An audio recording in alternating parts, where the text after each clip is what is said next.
Thank you and congratulations to each of our nominees this afternoon. I want to begin with you, Ambassador Brink, because as everyone has said, Ukraine is, of course, uppermost in our minds, and very much appreciate your willingness to be considered for this critical post at this time. I also want to echo your opening thanks to Chargé d'Affaires Christina Kaveen for her continued service there. I know it's been a difficult time for everyone who's been part of our embassy.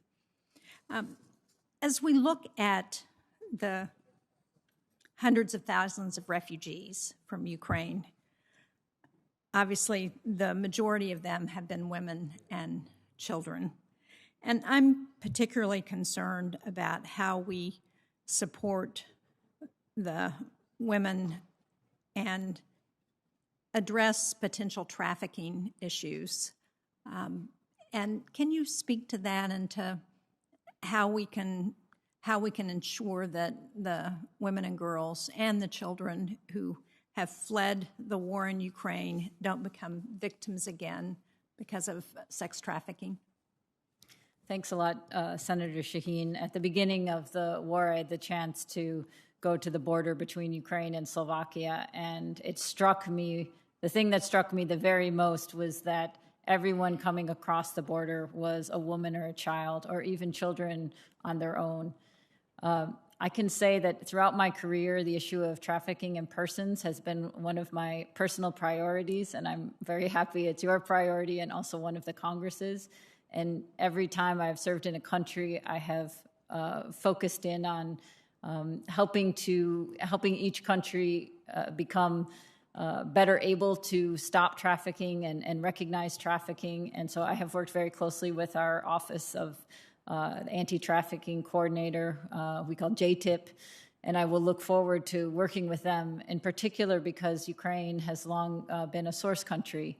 So I know that the problem there, it's a big country, and I know the problem there is also potentially quite large. So it would be an area that I have a personal interest in and would want to work very closely with our authorities, but then, of course, with the Ukrainians, because the challenge with trafficking, it's a whole of government effort. No one agency is able to do it on its own, and I completely agree it's an incredibly important issue, and especially right now for people who are refugees already and other compounded things that they have to face. Well, thank you for that. I had the opportunity to meet with some of the women parliamentarians from Ukraine who were here a month or so ago. And one of the things we talked about was women, peace, and security legislation that we have passed here in the United States. And they were very interested in that from Ukraine's perspective and in possibly doing something to partner around that legislation. So I would just ask you to put that on your list as we're thinking about what we might do together to address what's happening in the country. Ambassador Richard, it's nice to see you again in a different capacity, and I should thank you publicly for your help with us when we had a New Hampshire resident who was detained illegally in Lebanon, and very much appreciated your efforts. And while sadly he is no longer with us, it was very important to get him out of the country and get him home. So thank you for that. I wanted to ask you about the ISIS detainee coordinator, because that's a role that was signed into law as part of the Robert Levinson Hostage Recovery and Hostage Taking Accountability Act. The creation of this role was originally recommended by the Syria Study Group in response to what's happening in Syria. And I'm sad to say that the situation in Syria has not gotten better with respect to ISIS detainees. It's gotten worse. And as I understand, in your new role, you would have that coordinator as part of your responsibility. Can you talk a little bit about what you think the priority is there and what we can do to address what is becoming, has the potential to be a huge nightmare in the region as we look at what's happening in the detainee camps?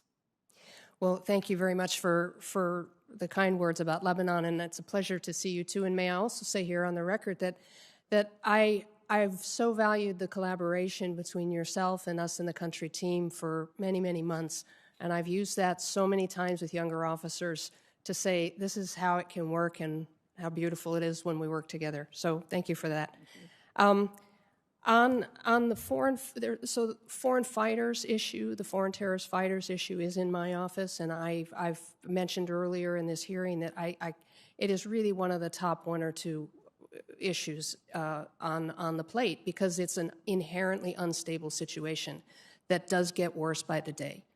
And it is a problem with fighters, and it's also a problem with the families, who are tens of thousands of them, many, many children as well, who are detained in situations that just cries out for recruitment by radicals. It's very unsustainable. So I think we have to bring new energy to that problem. If I understood you correctly, you're also talking about Syria and the issue of hostages, am I right? Or you were talking about the foreign fighters? No, I was really talking about foreign fighters. Yeah. This is a key issue, and I think we, all of us, including our partners in the international community, have gotten a little bit complacent, because if it's not on fire, we're not paying attention to it. But we can't be complacent anymore. And so if I'm confirmed, this would definitely be one of my top agenda items. Well, thank you. I look forward to working with you. Thank you, Mr. Chairman. Senator